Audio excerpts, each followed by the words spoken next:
Ito naman pong isang to ay ganito po ang style niya, no? May gitna intertwined din, ano? Naka-crossing dito, no?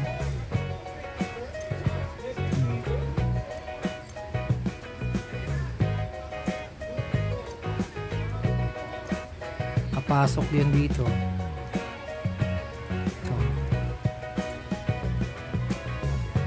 Nakapasok itong gitna sa dalawang pahaba na to, no?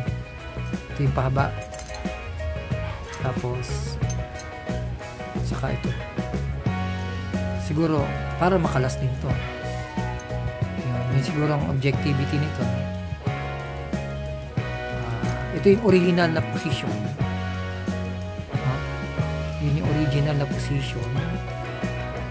So nakaganyan, ito nakaganon, ito nakaganyan, so ito nandoon.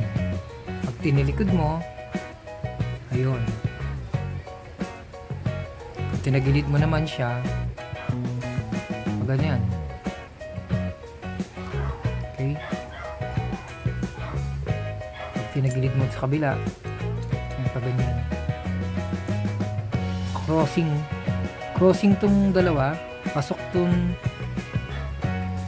to doon, tatang isa nakaharang, no?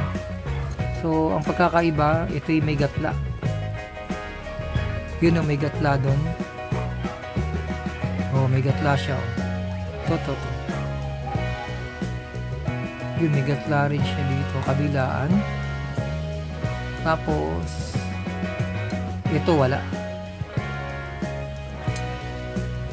Itong butas na ito sa ilalim, yung may butas na to nasa ilalim, ang gatla naman ito nandito, tapos ito walang gatla, ang gatla nasa ilalim. Alright, so may nakalagay na violon, no? So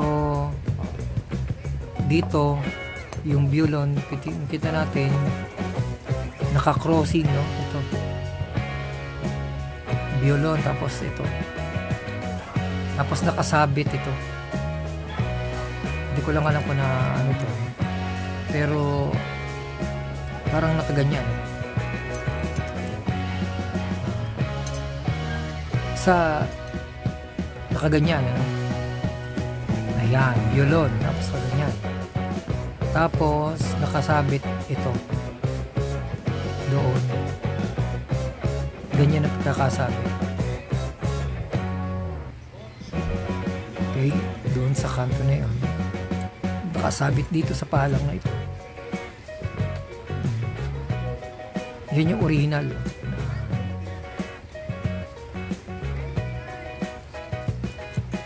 Ayan, kakalasin na natin yan, tatry lang natin, so ito yung original piece.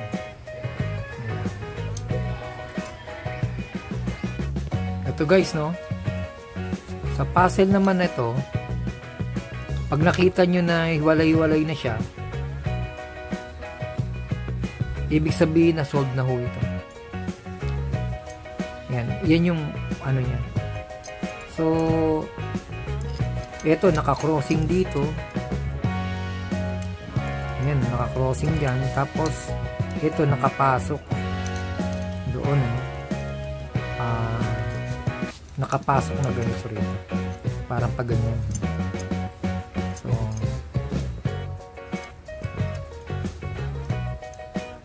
meron siyang technique rito, no, na basta't yan nakaganyan, kita naman, nakita naman yun. Basta't na ito ay na, ayan, nakikita naman yun, no, kung saan dumaan. Bigyan ko na kayong idea, no, dito lumusot, dyan lumusot, tapos yan nakaganito rito, nakapasok yun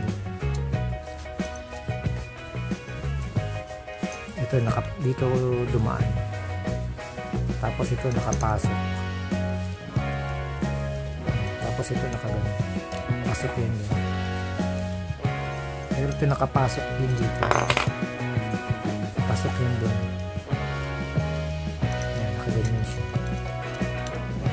So pagka nakita nyo na ganon, ang pwede ko lang ibigay sa inyong idea ito, dyan dumaan, dyan po yan, dyan po dumaan.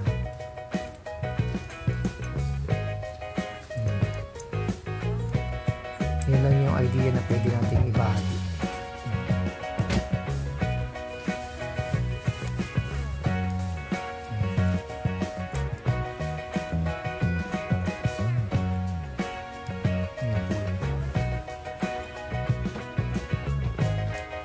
Talas na siya.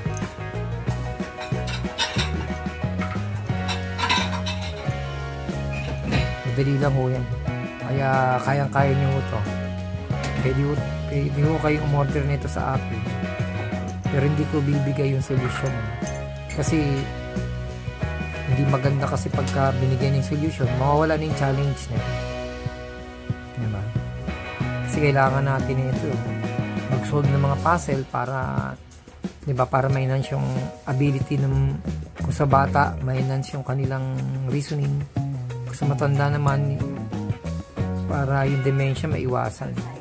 Alzheimer's, no, tsaka hobby na rin, therapeutic, ASMR, lahat na, all in one. So ito po yan, no?